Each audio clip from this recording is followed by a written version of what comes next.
Bonjour, bonsoir, bon matin, peu importe quand, vous êtes à la bonne place sur Canada Love Saki podcast. Donc je suis ici accompagné comme à l'habitude par Phil. Bonjour, ça va bien? Ça va bien et toi? Toujours. Donc une grosse vidéo à propos des Canadiens de Montréal, Oui, tout à fait. comme on peut le voir avec l'équipement que nous portons. Donc cette vidéo s'intitule L'avenir du Canadien de Montréal. C'est de quoi nous allons parler. Pour commencer, la date limite des transactions approche à grands pas. Donc les Canadiens sont-ils acheteurs ou vendeurs? De ce fait même, nous allons parler de Ilya Kovalchuk, qui est en ce moment sur une bonne séquence. Nous allons parler un peu de lui. Et pour ajouter un peu de piquant, un petit débat, congédiement ou non de Marc Bergevin et Claude Julien. Et de ce fait même, reset ou reconstruction. Et pour finir, nous allons parler de quelques sujets, donc des jeunes, de l'organisation qui poussent, de d'autres joueurs qui performent bien ou des joueurs qui déçoivent. Ça vient tout de suite. Entamons la vidéo maintenant avec le premier sujet, comme je l'ai dit, acheteur ou vendeur. Réponds à cette simple question. Alors, je dirais plus vendeur. Parce que on sait que Ilya Kovalchuk va gagner une Coupe Stanley.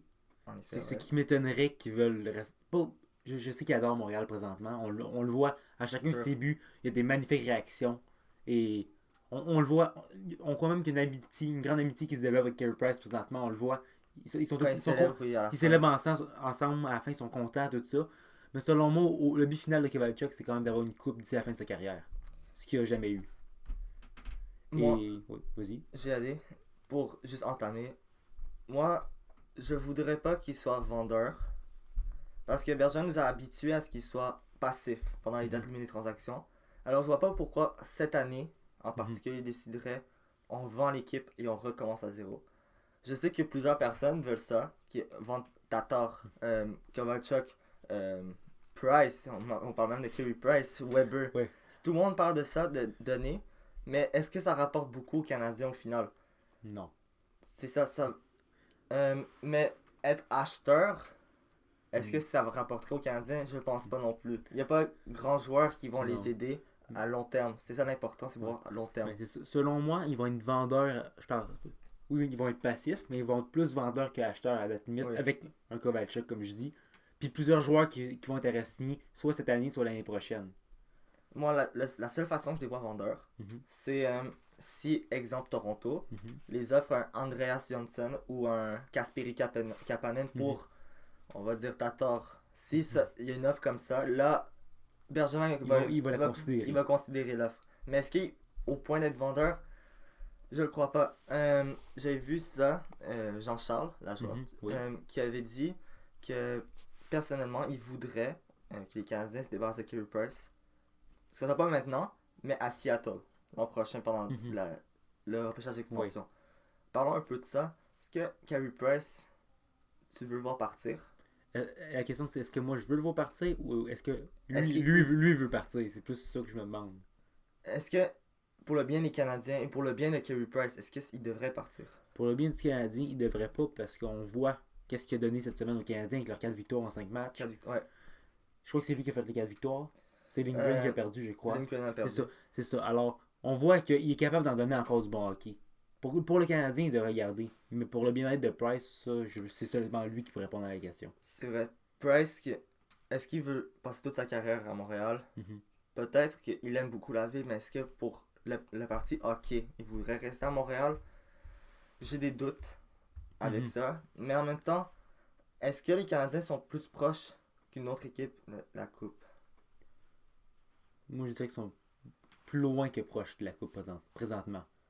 On en reparlera Ouais. peut-être dans 3-4 ans de ça. Mais- Peut-être que là, ils vont être rendus proches. Mais présentement, ils ne sont Ouais. pas encore. Pas encore. Mais ça, on attend depuis longtemps. Puis on pourrait dire aussi que. Moi, je retourne sur le sujet de Kovalchuk un peu. Oui. Kovalchuk, peut-être qu'il y a une équipe qui va trouver chaussure à son pied, puis qui va Ouais. aller prendre Kovalchuk, puis l'amener pour gagner la coupe. On sait pas, moi, ça peut être Ouais. ça peut être un Tampa Bay, par exemple. Je prends un exemple Ouais, de Tampa Bay. d'all-in. Ça peut être un Capitals, ça peut être quelqu'un qui veut y aller all-in. Ouais. Peut-être même Toronto, on sait pas. Ouais, mais Toronto n'a pas forcément la place pour Kovalchuk, à moins que on parle de. Mhm. Parce que plusieurs rumeurs envoient Georgiev, justement, à Toronto. Oui, en tant que backup. Donc là, il pourrait se départir de Andreas Johnson, ce qui serait intéressant pour les Rangers, comme pour les Canadiens. Moi, personnellement, je trouve que ça serait une bonne acquisition pour les Canadiens. Et après ça, il leur manquerait un ailier droit. Mhm. Kovalchuk, peut-être. Mais est-ce que ça vaut la peine de dépenser pour un choix de deuxième tour? Donner Kovalchuk pour un choix de deuxième tour ou troisième? Je sais pas, est-ce que ça rapporterait plus qu'il reste à Montréal? Au final, Mais est-ce qu'au final, vous aurez signé avec Montréal par après?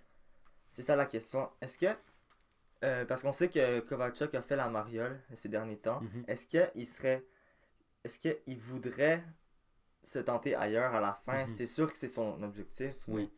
On sait que, on va dire, selon moi, il est revenu dans la Ligue nationale avec Montréal, surtout pour il montrer qu'il peut toujours jouer du bon Oui. hockey.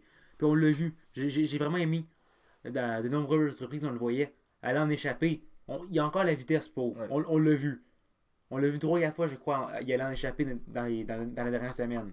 Il y en a rentré un ou deux, je crois, puis c'est pas la fin du monde combien il y en a rentré. Ouais, c'est Mais vrai. il est encore assez vite, il y a encore des super bonnes mains avec des passes par derrière qu'on a vu, qu'on n'a pas tout à fait compris comment il a fait. C'est un magicien quasiment avec ses mains, le gars. Il veut juste montrer qu'est-ce qu'il est capable de faire. Est-ce qu'il veut rester avec Montréal? Je le sais pas. Mais il aime Montréal pour l'instant, ça je le sais. C'est ça. Il veut rester à Montréal, Mhm. c'est sûr. Mais est-ce que les choix de troisième tour. Parce qu'on sait que les Canadiens ont eu une difficulté avec les choix Mhm. euh, les choix au repêchage Ouais, ces dans le derniers temps, oui. temps.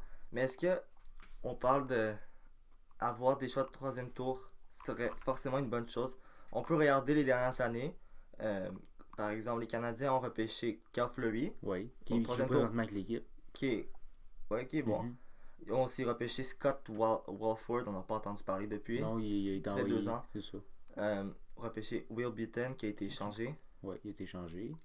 contre Olofsson. Lucas Fedgemo, il a joué un peu cette année Ouais, il avec a joué un peu. Montréal. On va C'est- voir. On va voir qu'est-ce qu'il va devenir avec lui. C'est intéressant. Brett Lernout, Ça, pas grand chose à pas grand chose, il commenter. est plus là. Après, on continue avec un choix de deuxième ronde assez bas. Lekonen, ça peut être intéressant. Mhm. Ou encore Connor Crisp Qu'on n'a jamais entendu parler. qui est parti. On continue. Tim Boson, etc. Donc, On est rendu très loin des années en On est rendu. 2010-2011, tout ça. depuis le début du c'est règne ça. des Bergevins, Les choix de Les- Toronto, ils n'ont pas troisième- été super. ils n'ont pas été super bons. Est-ce que Kovacic, c'est un joueur déjà établi pour la Ligue nationale? Est-ce que ça vaut la peine d'échanger un choix de troisième tour ou fin deuxième tour si c'est Tampa Bay? C'est compliqué à expliquer. C'est ça.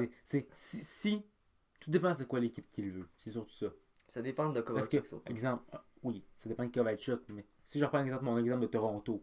Toronto, on ne sait pas où ils vont finir présentement. Ils ont de la misère, ils ont la défensive amochée. Ça pourrait être un pari à prendre. Mais si c'est les Capitals, c'est une équipe vraiment qu'on sait qu'ils peuvent se rendre loin et qui va finir dans le haut du classement, je pense pas que ça vaut la peine. Par exemple, on pourrait comparer ça à Plekanec. Il était échangé Mhm. à Toronto, C'est ça. puis il revient à Montréal. Est-ce que Kovacic serait prêt à faire ça? Je pense pas. Je pense pas. S'il arrive avec les Capitals, puis les Capitals lui offrent un autre année, Mhm. il voudrait rester avec les Il Capitals. va jouer d'après sur le moi. même tour que Ovechkin. Ouais, Deux c'est- Russes. Trois Russes Ovechkin et Kuznetsov. Kovalchuk sur le même trio. Rajoute Kuznetsov. Ouais, il y a juste sur NHL 20 qu'on peut voir ça. Ouais, exactement. Donc, au final, la conclusion, c'est vendeur dépendant Dépendant de l'offre. de l'offre. Est-ce qu'un choix de repêchage est primordial ou est-ce que c'est vraiment un joueur à long terme qu'on préférait voir? D'après toi, tu préfères avoir un choix de Je repêchage ou préfère un avoir un choix? choix de repêchage parce qu'un jeune peut pas mal plus nous surprendre que selon moi qu'un joueur établi. Mais un joueur établi mais jeune. C'est ça Un la joueur différence. établi jeune, je prendrais le joueur. Le joueur. Mais si c'est un joueur de trentaine, mi-trentaine, mais entre 28 et 35, dans ce coin-là, je serais Ouais. pas prêt à le prendre. Mais si on regarde, en ce moment, les Canadiens, s'ils veulent faire les séries, jusqu'à la fin de la saison, avec, avec une fiche de 20, 10 et 3, Mhm, ils pourront pas faire les séries, mais à 5% de chance de faire les séries. mhm. 23, 6 et 4, ils sont rendus à 92. Donc 3 victoires de plus. Mais après ça, on continue. À 27, 4 et 2, ils sont assurés d'être en série. Les Mhm. chances de voir les Canadiens faire 27 victoires, 4 défaites et 2 défaites en prolongation jusqu'à la fin de la saison sont très minces. Sont presque nuls. Presque nul. Alors, les Canadiens, les séries cette année, ce sera dur. Donc, faut pas faire une vente de feu, mais je sais pas si quelqu'un est intéressé à Kulak. Mais Pourquoi pas? Faire quelque chose Ouais. pour bâtir de plus, ça me dérangerait pas. Scandella aussi. Ce qu'on là je le garderais. Moi aussi, je le garderais, même si. Parce que le côté gauche est déjà faible comme ça. Alors, Ouais. un gaucher qui fait le travail en tant que top. Je pense pas que. Cinquième Je def. pense pas qu'on peut se permettre d'échanger des défenseurs. On a Non, un c'est ça. surplus d'attaquants. Peut-être Kulak, comme tu disais. Ouais. J'aurais peut-être Riley. Riley a été échangé la dernière fois. a été échangé Un à mois. Ottawa, je me suis trompé.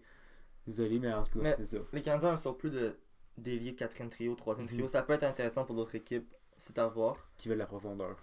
Alors là, on va aborder un autre sujet, Mhm. qui est le troisième dans notre liste. Donc, oui, on a parlé un peu de Kovalchuk, comme quoi Mhm. il a fait ses 8 points C'est en ça. 8 matchs. C'est ça.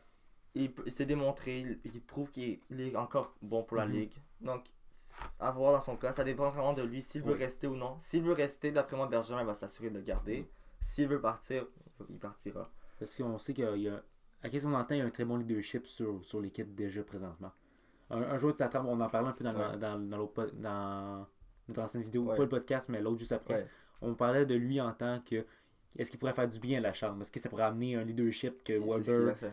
Ouais. C'est ça qu'il a fait, on le ressent déjà. C'est ce que je disais justement. C'est ça. Ouais. Avec mon interprétation. Donc, maintenant, débat. Débat. Est-ce qu'on congédie Bergevin et Julien ou non? Je crois pas. Moi aussi, je pense pas qu'il faudrait les congédier. Mais en même temps, est-ce qu'il y a mieux ailleurs? Non plus. C'est plus ça le problème. Patrick Roy? Patrick Roy? Entraîneur. DG? Non, mais Je, DG je- canadien. je dirais entraîneur peut-être. DG non.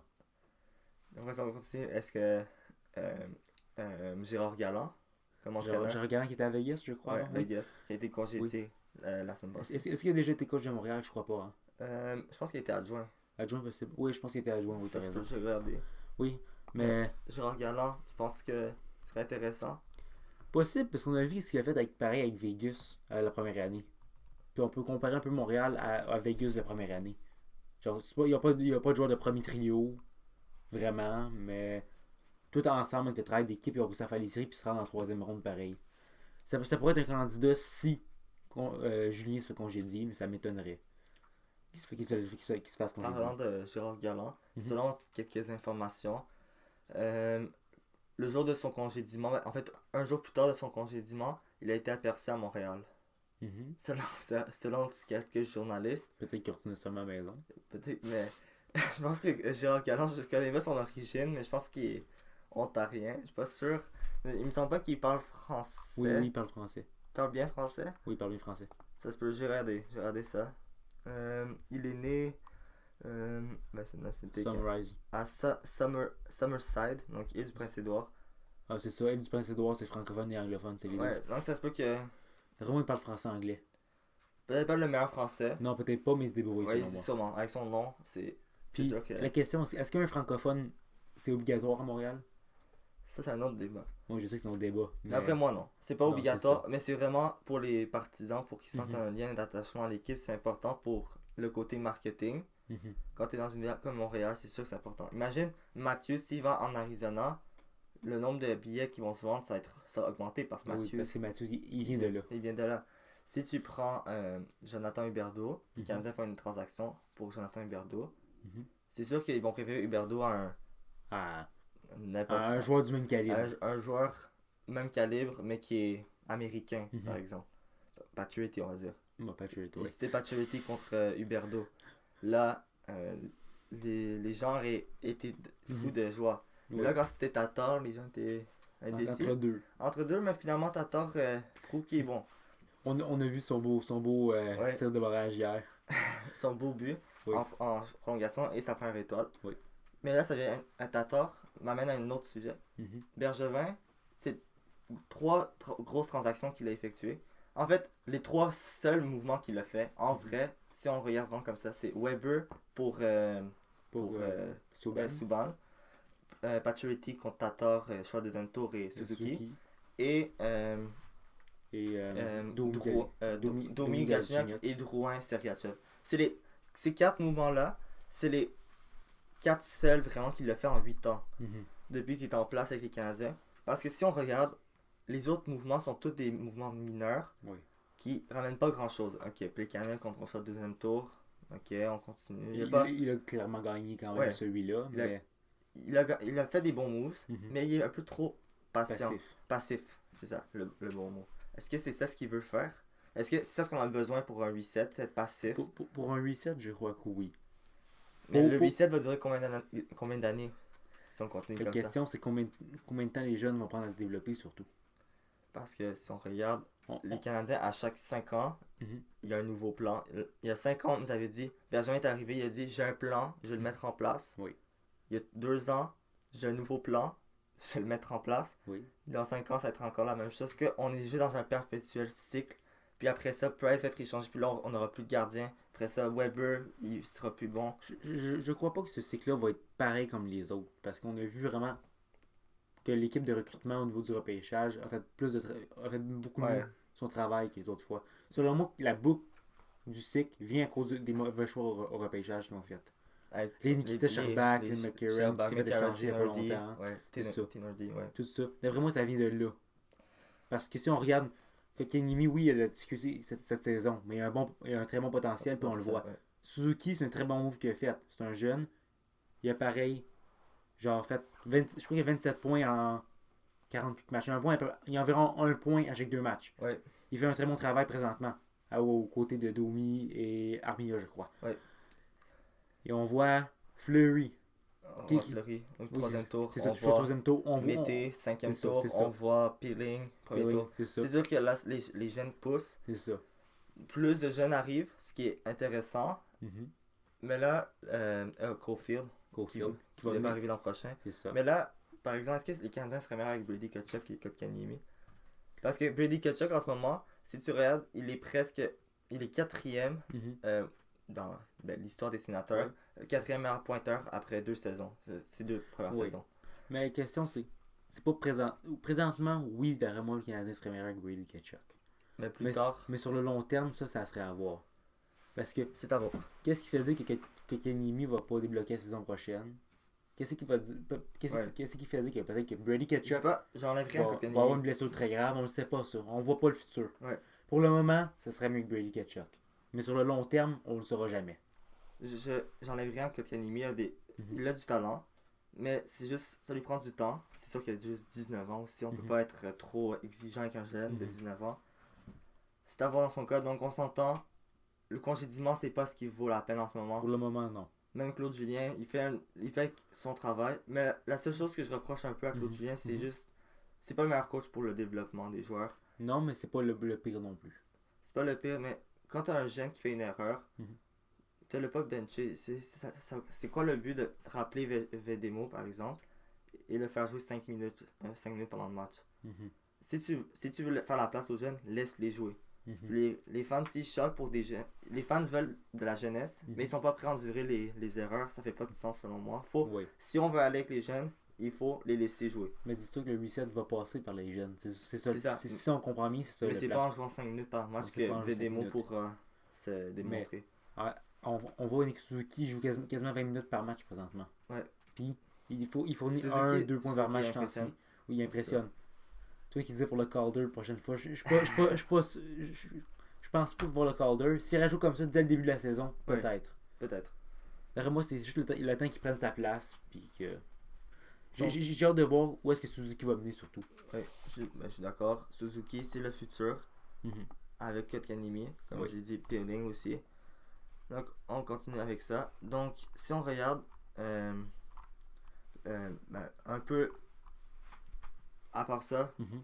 d'autres sujets, on peut regarder le développement de Josh Brook, Mhm. par Ok. exemple. Josh Brook.